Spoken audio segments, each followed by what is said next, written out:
Welcome, champion windsurfers, to Geek Salad's Retro Movie Reviews from the Geek Salad Podcast. I'm Andy. And I'm Mike. And we finally get to conclude Jawstoberfest with... this is all on you, man. Yeah. The 1981 Italian ripoff of Jaws, The Last Shark. Yeah. Starring a veritable who's who of actors, Vic Morrow and James Franciscus. Hey, James Franciscus was the finder of the lost love, okay? So. And this was I think this might have been Vic Morrow's second to last performance. Because, I mean, Twilight Zone the movie was 84? 82. No, oh. It came out in 83. He died in 82 when they were filming it. Vic Morrow, and that's the sad thing, is that I sadly know Vic Morrow for two things. One, dying on the set of The Twilight Zone, and second, being the father to Jennifer Jason Leigh. Yeah. That is it. That is all I really know of him. Calling it a ripoff is an understatement. I'm like, okay. So, Kurt, thank you for bringing that up, Kurt. I want to point out something. Mike, have you ever seen the Italian ripoffs? Kind of like, you know how we have like the Asylum versions of films right now. So instead of like Pacific Rim, we get something like Atlantic Rim. Huh? We get Atlantic Rim. Atlantic Rim, yeah. We get it's like these just ripoffs that are coming from, you know, dark moneyed sites, and this was a thing back in like the late 70s, early 80s. The one I can really think of is Zombie, which is it plays like Day of the Dead, because let's be honest, we all cherish Night of the Living Dead, but that movie is so tonally different to what the zombie genre would become. Yeah. Thanks to Romero's Day of the Dead, that so some Italian money hired a bunch of English-speaking actors to run their lines in English with English dialogue, and then have to redub their dialogue back to English, which is, it's weird. It's almost like maybe you just should have I don't know, just kept that cut and just used the Italian overdub for Italy. Yeah. But this was a thing. And they all had these really like shitty synthesizer-based, like Moog synthesizer scores. And I think I told you while we were watching The Last Shark, this sounds almost identical to Zombie. Technically not a ripoff. It was written before Dawn of the Dead, but they changed some of the promos. Okay, thank you. You know, Kurt has been doing 30 days of horror, 31 days of horror, so I will trust him on this one. Yeah. All right. God damn this movie. Oh my God. You know what's weird though is like after I watched this movie, I was like, I mean, it's a ripoff in that they both have a shark in it, and they both have a slightly weird accented shark hunter. But other than that, it's no more of a ripoff than any of the other shitty like shark movies that have come out. Well, I think its biggest kind of problem is that it came out first before all the other shitty Jaws. Right, but I mean, you've got James Franciscus in the Brody role. Except he's an author. He's a local author who somehow is like the local expert on sharks, and the police decide to bow down to him for everything. Right. You got him. You've got Vic Morrow in his weird as hell Scottish accent. Yeah. As Quint. There is no Dreyfus. There is no Dreyfus. That's and there but you have the mayor who takes an active part in this. And you know what? If I'm just going to give this movie any credit, is that the mayor does something. He actually goes out. He does something. It's stupid and not well thought out, and he pays for it first with his legs. Yeah, that was a weird shot. Most of the killing shots in this are bizarre, to say the least, because they are literally dummies. Yeah. They are literally dummies that they're. He's hanging on a chopper. The shark bites off his legs, but they like they're clean cuts. It Yeah. just drop. Not only that, but it's essentially it's a puppet. It's like any of the close-ups that they do with that. It's just like this. It's just like some dudes like, and there's a doll there. Like, Yep. It's a really weird movie. it is. There's like that whole, and all right. So, full disclosure here, you watch this clean. Yeah. I had to do the riff tracks.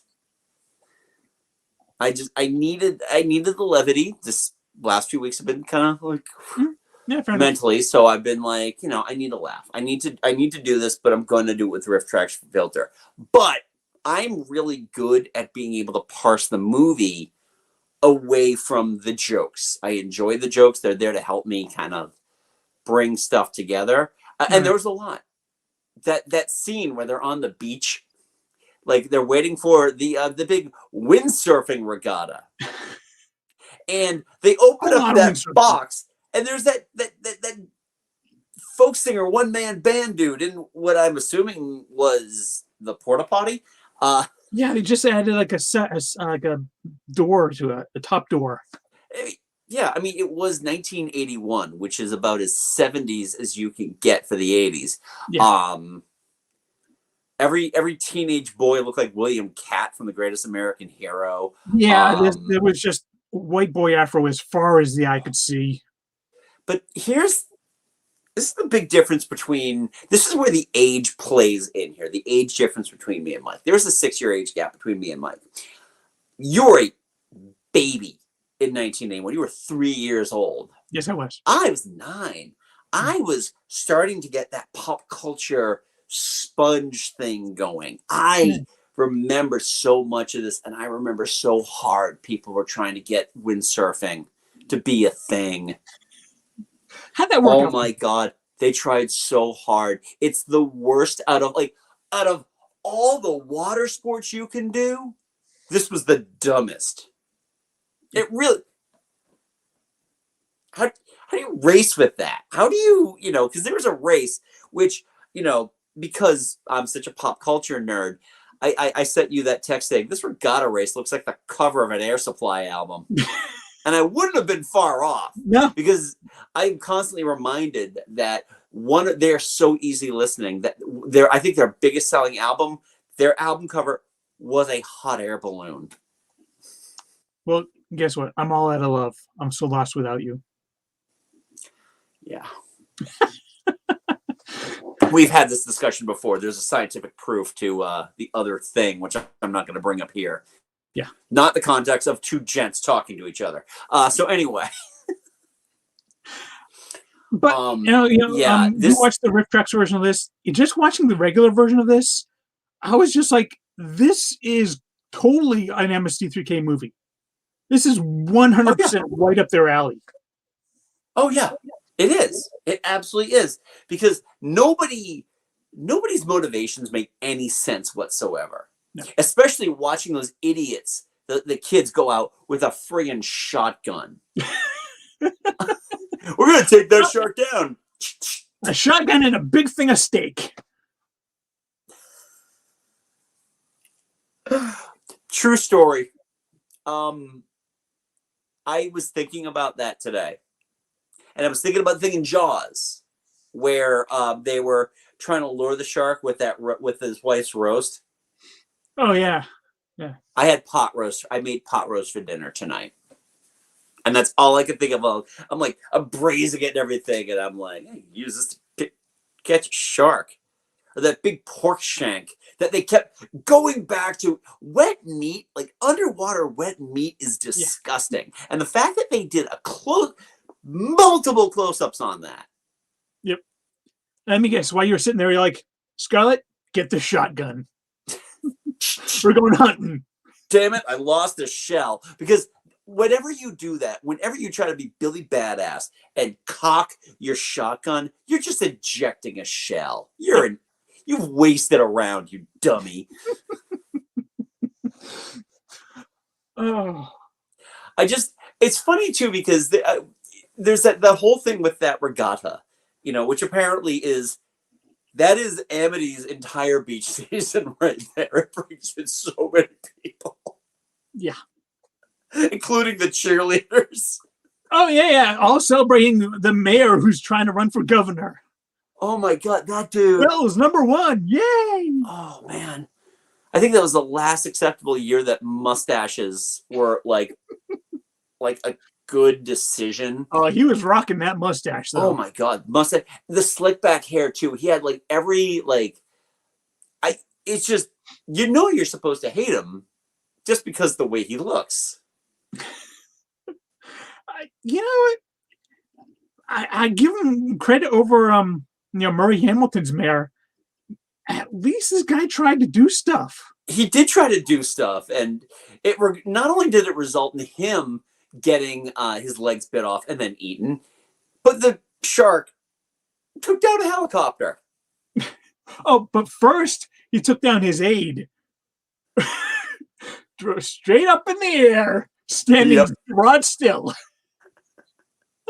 Oh my God, that scene where it's like, oh, is there a shark in the water? And then yeah, the boat goes up in the air with the aide standing on it. He stays straight up and still as the boat goes up and comes right back down into the shark's mouth. It is amazing. Yeah. But it's like, during the regatta, they're just falling off before the shark's anywhere near them. Oh, yeah. The buoy is knocking them over. It's a stupid sport. Yeah. It is a really stupid sport. And then that's like high lie. Huh? You familiar with high lie? I've heard of that, yes. Okay. So, as a New Englander, high lie had a big resurgence around this time in Rhode Island. Like they were getting government money to build high-lie arenas and stuff like that. And then the cocaine high wore off or something, because it's just like, it's like the Olympic parks are just like, they're useless after you've used them for the Olympics. Be right back. Oh, sure. Yeah, this whole movie it was just so weird seeing, like, for myself being 9 when this movie was shot, that there are so many looks that I can associate with people either who were like coaches or like my soccer coaches, my swim coaches. Every single one of them had that look. And I was just like, this is also the year that like Journey released Escape, Foreigner released 4, and the Police released Ghost in the Machine. And yet they use that really weird pop song at the beginning. Yeah. It's just a weird song. Speaking about weird stuff at the beginning, how about that perfect bite? Like a cartoon bites things out of that dude's windsurfboard. Oh, and I love it when Vic Morrow and James Franciscus, I can't remember the characters' names. I don't care. Does it matter? No, it doesn't. When they're looking at the chewed up surfboard, and one of them goes, "Oh, one thing's for sure, it wasn't a floating chainsaw." And I just texted Andy, "Was that on the table?"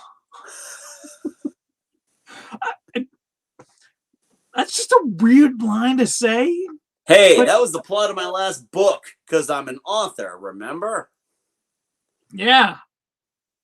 Oof. So I'm chasing sharks because I'm an author. Huh? So let's talk about the shark, shall we? So are we talking about the many, many sharks that they use the stock footage of? Or are we talking about the shark that they use when coming out of the water, or the shark that they use under the water? The shark that's somehow smart enough to blockade Vic Morrow and James Franciscus in the underwater cave by pushing the rocks in the way.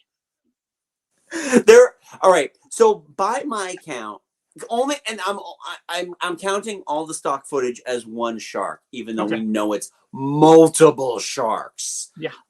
Mainly based on the quality of film they're using, the quality of the daylight coming in through the water, And the fact that you could tell that they're very different sharks.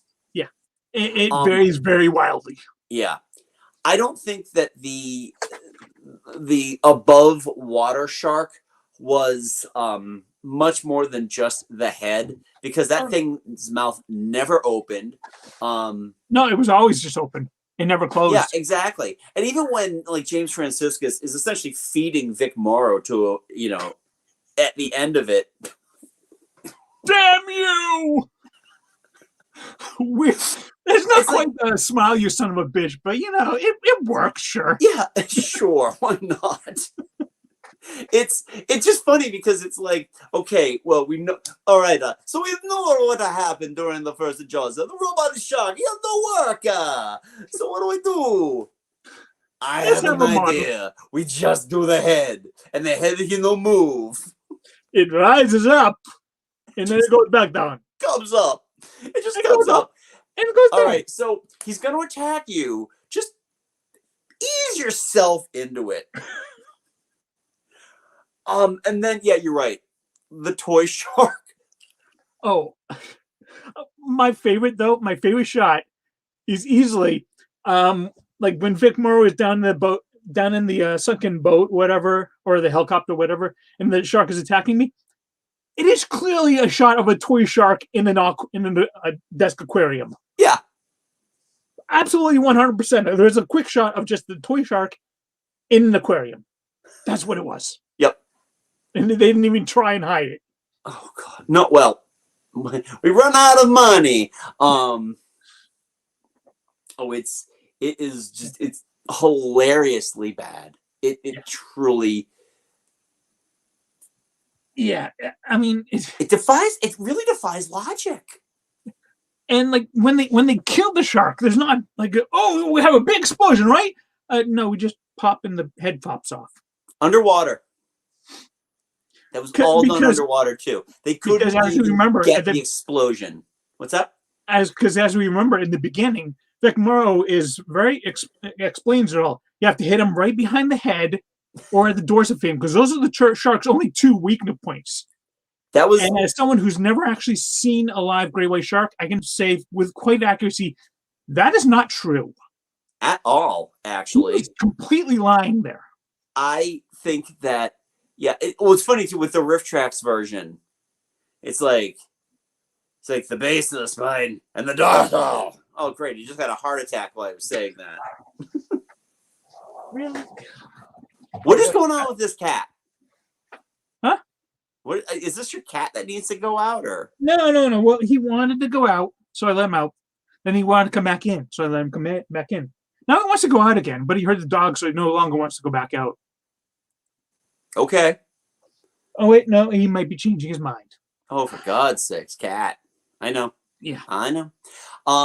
So yes, this movie defies all logic. Yeah, it's really truly does. It really, truly defies all sense of logic. I thank you for telling me there was a Riff Tracks version of this. By the way, this movie is free on both versions on YouTube. Yep, the full Riff Tracks version and the full non-Riff Tracks version. This was perfect for us to watch. Hour and 27 minutes long. And you know what? As bad as it is, I would still rather watch this one over like Jaws of Revenge, because this one is just like so goofy and just flat out silly. It's funny to watch. It gave me a good laugh several times. Yeah, and that's the thing. And that's the thing about cheese cinema, is that you can question every motivation in a movie and still. I think having a good time watching it might be going too far and might be an insult to having a good time, but it's not like this. Yeah. That we got with at least Jaws the Revenge, if not Jaws 3. This is the kind of movie where if you had a couple of beers and had some good friends over, this is a perfect movie to watch, because it's just so mind-blowingly stupid. I can honestly think of another movie that might be even more fun, at least with our gang, with our pod squad, and also available as a riff tracks as well. Miami Connection. I still haven't watched that one. Does it have a shark? Does not have a shark, but they have merch. Cicerone actually bought a T-shirt for Dragonfire. Of course he did. Yeah. It is totally something he would do. Yeah. So. Yeah. This was a movie that I watched for the good of the channel. For the good of the realm. I probably would go back and rewatch the riff tracks version of it, just because I think there's just so much to mine here. Yeah, and there's a lot. The humor of the riff tracks version is really, really fun. It's just it points out all of the ridiculousness of everything in here, especially when the girl loses her leg.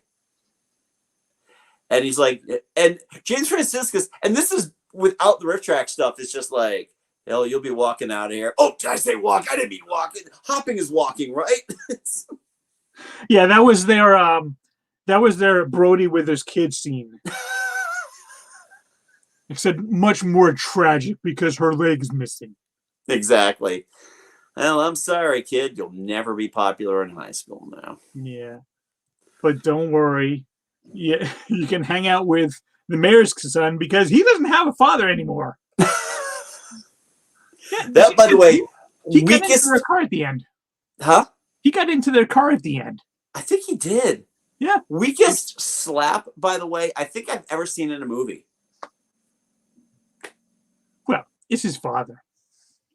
Still, it's just like I don't know what they wanted to do with is the mayor a good guy? Is he not a good guy? I don't. He is Italian and handsome. Was he an Italian actor? I haven't been able to figure that out yet. I believe so. Yeah. Yeah. William Wells. Oh wait, yeah. No. Joshua Sinclair. He is American. That is definitely old world. He was born in New York City. And I'm looking right now. He did a lot of Italian movies, though. Yeah. Yeah, he did. Yep. 1990, The Bronx War. Yep. Yeah, these are all. Oh, leave the Bronx. Glorious Bastards, though. You must leave the Bronx. He did Inglourious Basterds, but that was the 1978 Italian version. Yes, the Italian version, not the Tarantino version. Yeah. Last thing he did was he was a director in 2007. Okay. Of a movie starring Patrick Swayze before he died. Huh. Interesting. Not much since then, though. So. Okay. That's cool. Yeah. Good Tony's still working. Yeah. Yeah. James Franciscus even still alive? That I was just wondering. I'm going in there right now because this is really what this show devolves into. No, he died at the age of 57 in 1991. Wow, so only 10 years after this movie. Yeah. He's no longer the finder of the lost love. Nope. Beneath the Planet of the Apes, though. Jonathan lives. Yeah. Oh God. I just found one of the movies that he was in called Secret Weapons. All right, I gotta hold this poster up here to the camera. Gee, I wonder what the secret weapons are. That's not a Hamilton. No, a group of young women in the USSR trained to be spies in USA. Even this description sounds like a Russian translation. A group of cute young women in USSR trained to be spies in USA, using their bodies to seduce. Yeah. But Elena let's also passes not. and descends to Moscow, where she meets a single American man. There they buy blue jeans. What year was this movie? Secret Weapons came out in 1985. Totally on brand for the year 1985. Let's also not forget he was James Franciscus was in Marooned. The He was in Marooned, aka Space Travelers, with Gregory Peck and Gene Hackman. Yeah. Is that also the one that? No, that's not the one with Sam Waterston. That was a completely different movie. Yeah, no. This was the only. This is the only MST3K movie to ever win an Oscar. Yeah. Oh boy. So yeah, I think my recommendation is go out and find more Italian ripoff movies. They are a friggin' trip and a half. I know. I mean, honestly, you've still got a few days left in the month of October. So if you really want to get your Italian horror on, check out Zombie. Check out Zombie 2, which has nothing to do with the original Zombie, as far as I remember. So it's like Troll and Troll 2? Kind of. But also, check out any of the works of Dario Argento. And I know Kurt's watching. I'm avoiding those. Syria. I'm avoiding those significantly. Yes, please. No, thank you. Okay. Suspiria is creepy as hell. Yeah, I know. That's why I avoid it. I just saw a clip from the 2018 remake that is like, I was against any remake, and I saw a clip. I'm like, I might need to watch this. Yeah, I'm just, I'm not big on horror. No, I know. Neither am I. I mean, this is essentially the stretch that we get for our Octobers. Mm-hmm. We've essentially just wrapped a whole month of horror, 4 weeks of horror with shark movies. And not good shark movies either. And not good shark movies. No, next year will be something completely different. I kind of feel like we need to go in a different direction next year. Well, we'll see. Yeah, we'll figure that out. Maybe it'll just be 4 horror movies that you and I have never seen. That's a wide open book for me. That is a wide open book for me too, because I don't watch a lot of horror movies. Yeah. I'll be watching them down here, so my children aren't like, "What the hell are you watching?"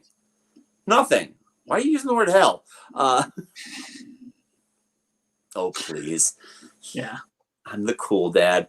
So yeah, that was The Last Shark. Have you seen this? If not, it's not too late. It's on YouTube, which means it's not going away at the end of the month like the other 3 movies we watched. And again, it is bonkers as all get out. It is exactly. It is an experience. Not a good experience, but an experience. And just a really weird experience. If you fancy yourself a fan of cheesy movies, then I think you'll enjoy it. Yeah.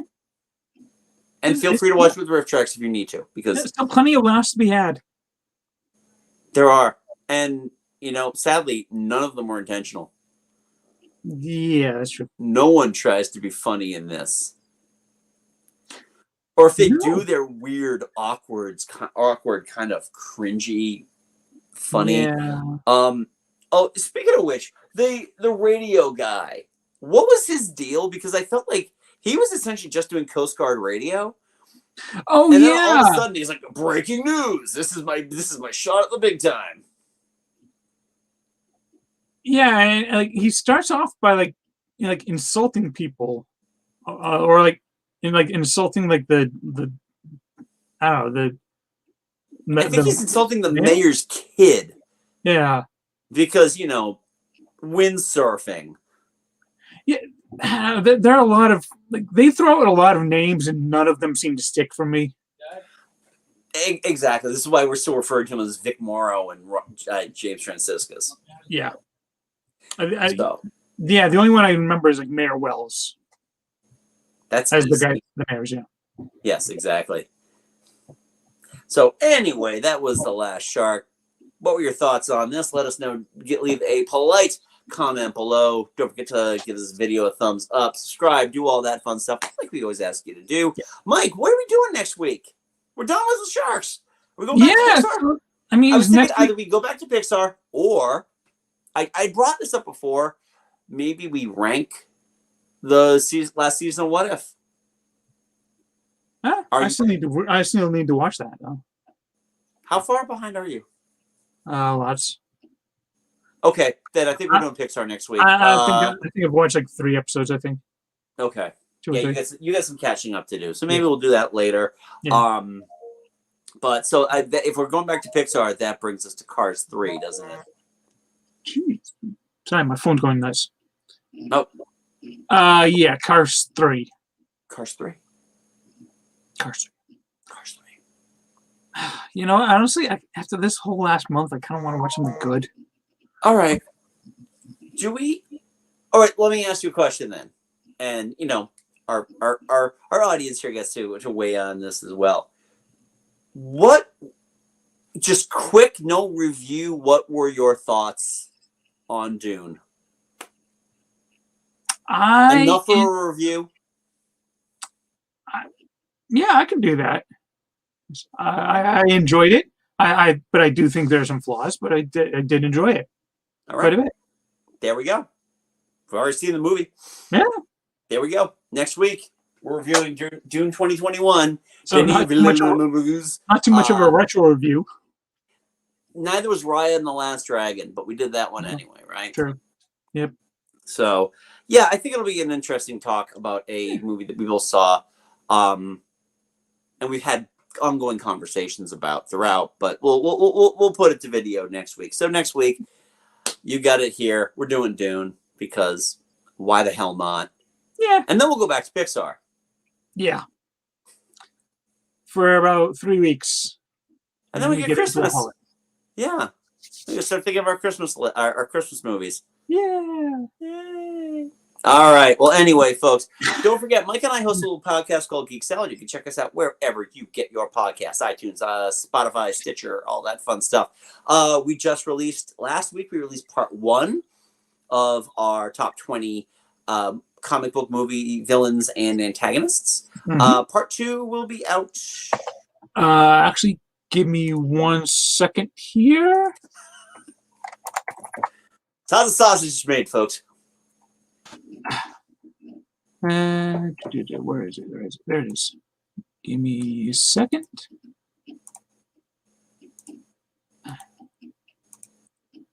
Okay, and the episode's up right now. There we go. Part 2 is available right now, where we publish live. Rank number 10 through 1. So enjoy that. Also check out our archive. And don't forget, follow and share this channel. We love getting the views. We love talking movies. And you can also follow us on the socials on Twitter at Geek Salad Radio and on Facebook at Geek Salad Podcast. Yes. Also check out our merch store at TeePublic, which is keyword Geek Salad Podcast to find all our stuff. And other than that, I think that's all the shark. I have eaten enough shark meat, Mike. I think I'm. Yeah. Yeah, I think we're full. We have no more dorsal fins left to eat. I have, yes. I am out of fins. My jaws are tired. Anyway, until next time, I'm Andy. I'm Mike. Go forth, Ambi Nerdful. We'll talk to you later. Bye-bye.